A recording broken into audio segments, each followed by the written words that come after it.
Bienvenue sur MEMA, méditation matinale avec l'apôtre Jean-Yves Mbouémé pour votre édification, votre baptisement, votre croissance dans la foi, mais également pour la victoire dans le règne spirituel. La méditation matinale restaurée au cœur de l'humanité comme l'arme donnée par Dieu pour garantir le succès. Josué 1, verset 8. Bonjour bien-aimé dans le Seigneur, que le Seigneur te bénisse abondamment au nom merveilleux de Jésus-Christ.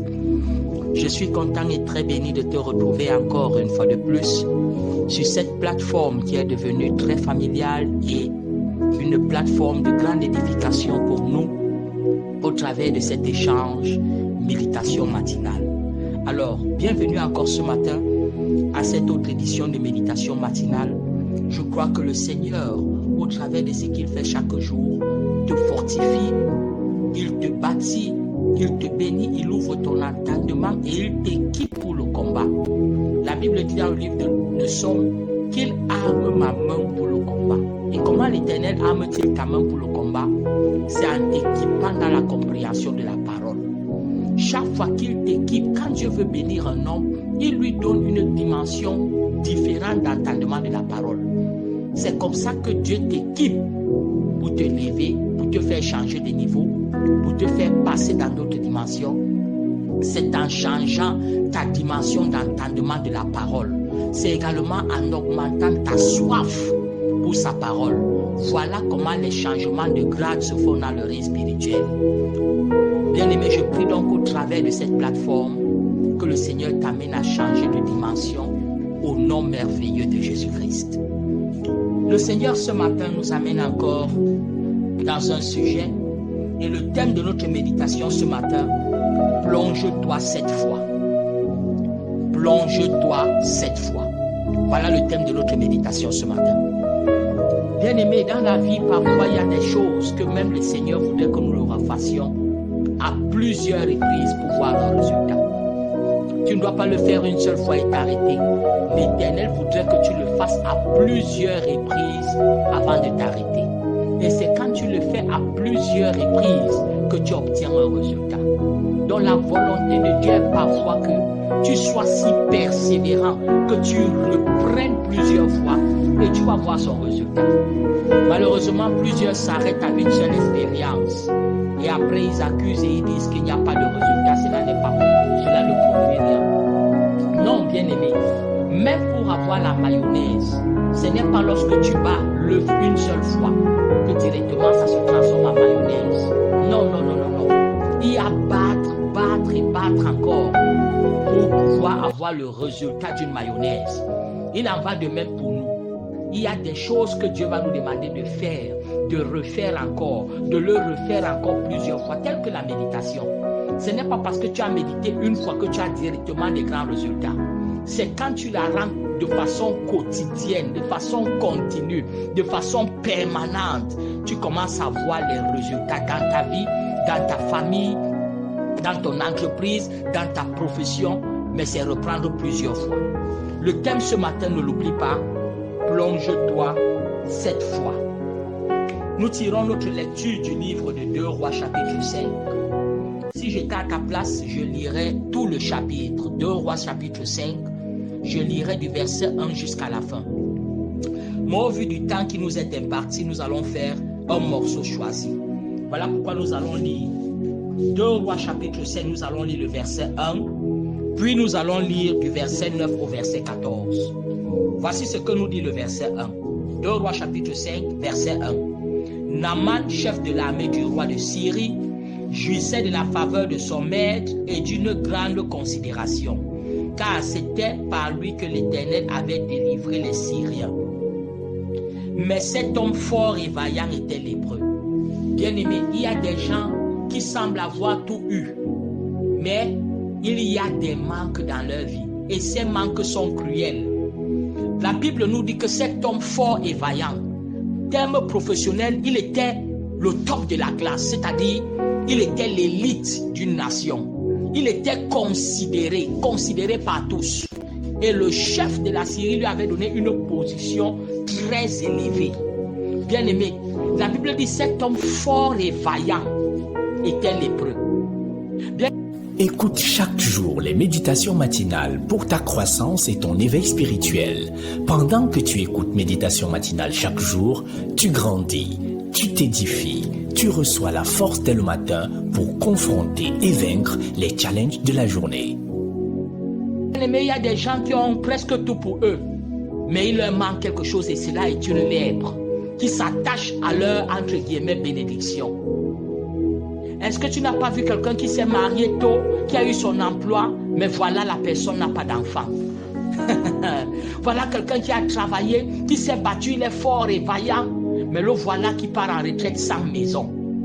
Voilà quelqu'un qui fait des affaires, il se lève chaque jour très tôt, mais pendant plusieurs années, il n'a rien. Une lèpre financière s'est attachée à lui. Et ça le dévore, ça le ronge, ça réduit même sa noblesse à rien. As-tu déjà vu quelqu'un de noble mais qui n'a pas d'enfant? Quelqu'un d'intelligent mais qui n'a pas pu trouver un emploi après tous ses diplômes? Voilà la lèpre qui s'attache à certaines destinées. Je prie ce matin, quelle que soit la lèpre qui s'est attachée à ta destinée, elle est détruite au nom de Jésus-Christ. Bien-aimé, quel que soit le type de lèpre, quelqu'un se marie mais n'a pas la paix dans son foyer. C'est la lèpre qui s'est attachée à ta destinée. Je proclame que cette lèpre est détruite. Ce matin, par la révélation de la lumière de l'Éternel, elle est détruite au nom de Jésus-Christ. Voilà donc Naaman, qui avait la faveur même de son maître. Il y a même parfois des gens qui ont des grandes faveurs, des grandes relations, mais ça ne peut pas t'aider. Comment faire lorsque tu as des grandes relations, même des grands médecins, mais tu as une maladie inguérissable? Tu as l'impression que tout ça ne te sert de rien. C'est comme ça qu'était Naaman. Tu vois, tu as de l'argent, mais te voilà avec un AVC qui t'a paralysé. Tu as parfois des moyens et des relations, mais voilà tes enfants qui ne peuvent entrer dans une école parce que même ils n'ont même pas de diplôme. Ça, c'est l'effet de la lèpre. Quand cela se produit ainsi, le premier secret, c'est que sois prêt à te plonger 7 fois. Sois prêt à te plonger 7 fois. Sois prêt à refaire 7 fois. Nous allons lire du verset 9 au verset 14. Cet homme était donc noble, mais il était lépreux.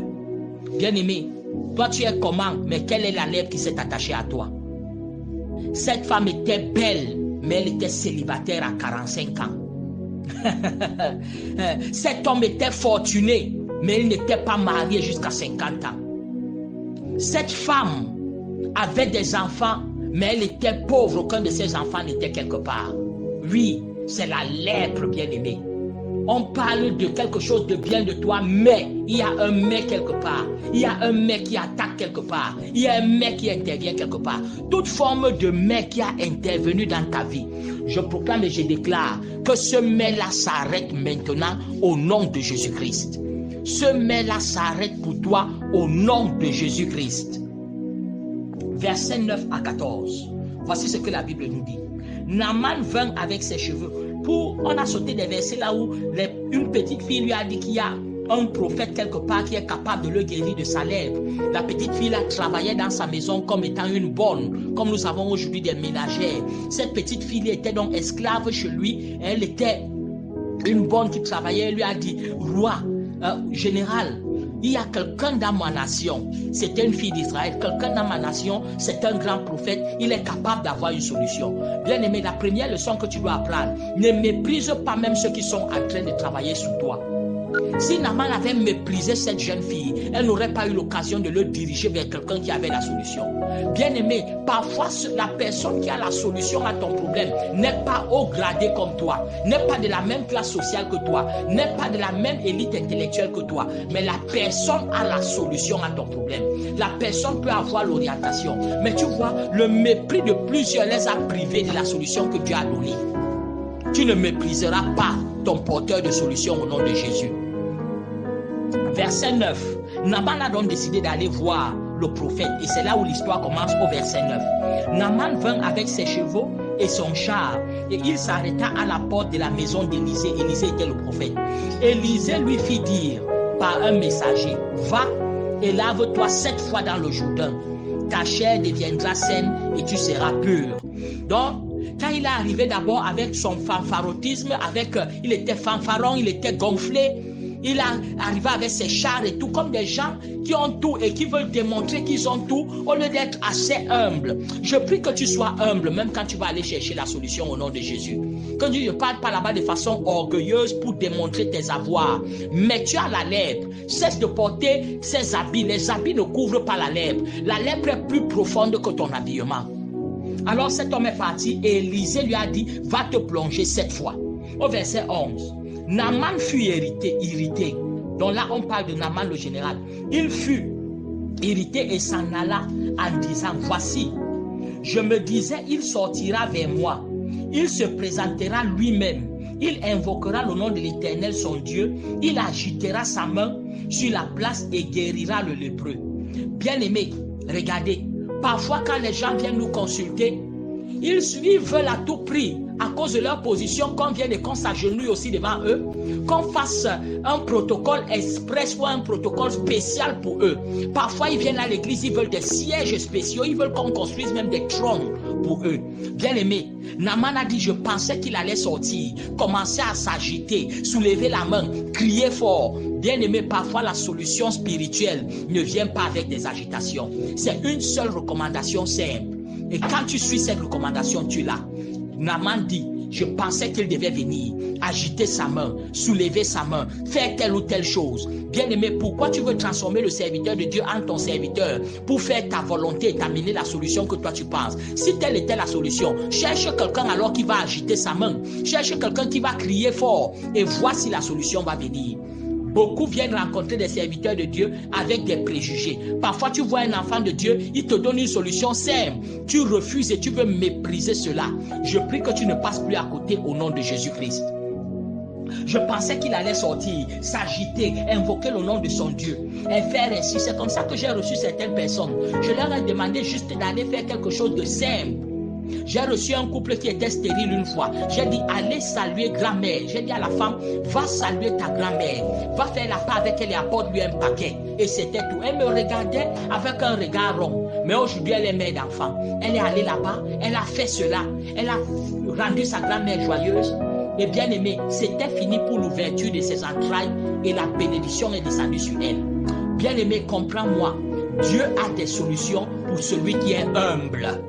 Plonge-toi 7 fois. Même si cela te semble difficile, fais-le selon la parole prophétique. Plonge-toi 7 fois. Plonge-toi dans la méditation. Plonge-toi dans la recherche de la parole. Plonge-toi dans la prière. Certaines personnes ont pris certains programmes. Ils ont commencé un peu. Ils n'ont pas persévéré. Et bien aimé, si Aman partait et il ne se plongeait pas jusqu'à 7 fois, il n'aurait pas eu de résultat. Il a commencé à dire, les fleuves de Damas, verset 12, et le Parpar, ne valent-ils pas mieux que le Jourdain, que les eaux d'Israël? Ne pouvais-je pas m'y laver et devenir pur? Et il s'en alla retourner et partait avec fureur. Il était fâché. Comme des gens qui sont fâchés quand tu leur dis que la solution c'est Jésus. Donc quand ils viennent te voir, ils pensent que tu vas raconter quelque chose de je ne sais pas. Tu vas leur parler de la lune et tu leur dis simplement, c'est Jésus, que Dieu te bénisse. Ils disent que merde, je suis parti rencontrer, j'ai payé mon transport pour rencontrer un homme qui me dit seulement que Dieu te bénisse. Un homme qui me dit seulement tu es béni, va en paix. Non! Si c'était ça, est-ce qu'il n'y a pas des gens qui peuvent me faire ça? Est-ce qu'il n'y a pas des gens qui peuvent me oindre avec l'huile? Je suis parti chez lui, il a juste sorti l'huile et il m'a oint, ma tête et il a déclaré la bénédiction. Ah, non. Je pouvais avoir 20 litres d'huile et on pouvait me laver tout le corps avec de l'huile. Bien-aimé, plonge-toi 7 fois. Plonge-toi 7 fois. Hein? Et ses serviteurs l'ont repris et lui ont dit, s'il t'avait demandé quelque chose de plus compliqué, n'aurais-tu pas fait? Au verset 14, il descendit alors et se plongea 7 fois dans le Jourdain, selon la parole que l'homme de Dieu lui avait donnée, et sa chair redevint comme la chair d'un jeune enfant, et il fut pur, dont il a été guéri. Bien-aimé, il est reparti à la fin. Il s'est plongé 7 fois, comme le prophète lui avait dit. Et bien-aimé, il a vu la guérison. Je prie que tu sois assez humble pour te replonger 7 fois. Comme tu te plonges 7 fois, je te vois sortir avec ta solution. Comme tu te plonges 7 fois, je vois cette lèpre quitter ta vie. Comme tu obéis 7 fois veut dire parfaitement. Ne commence pas, tu t'arrêtes en route. Médite la parole, la Bible dit c'est un miroir. Et pendant que nous plongeons nos regards, nous sommes transformés de plus en plus en la même image. Ce n'est pas que tu plonges une fois, tu plonges de façon continue et tu es transformé de façon continue en la même image. La grâce du Seigneur est sur toi. Je déclare que tu es béni. La main de l'Éternel te soutient en tout point. Au nom de Jésus-Christ. Pendant que tu reçois cette méditation, tu reçois aussi le dévotionnel de ce mois parce que nous sommes en début de mois. Et je prie que pendant que tu vas te plonger chaque fois pour lire le dévotionnel tout au long de ce mois, chaque matin, tu fais la méditation avec ce dévotionnel numérique qui t'a envoyé, que le Seigneur te donne la solution. Et pendant que tu reçois ce dévotionnel, pense à soutenir cette œuvre évangélique. Ce dévotionnel pense à soutenir financièrement sa production.